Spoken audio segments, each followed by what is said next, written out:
যারা বলছেন বিরাট কোহলির মধ্যে কোনো অহংকার নাই, তাদেরকে এই ভিডিওটা দেখে।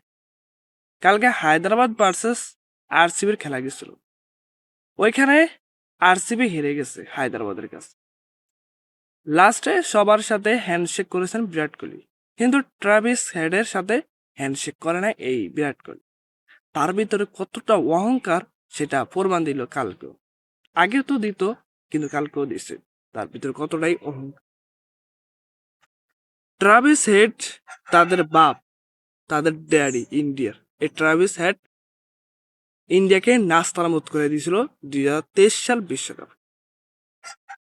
এই ট্রাভিস হেড কিন্তু আইপিএলও সব ফ্র্যাঞ্চাইজিদেরকে পিটিয়ে নাস্তানাবুদ করে দেয়।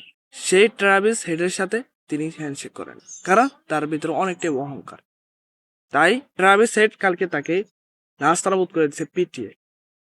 সেই জন্য ট্রাভিস হেডের সাথে হ্যান্ডশেক করেন। কি অহংকার বিরাট কোহলির! এ নাকি এবারে কিং ওয়ার্ল্ডের ল্যাওর আসে।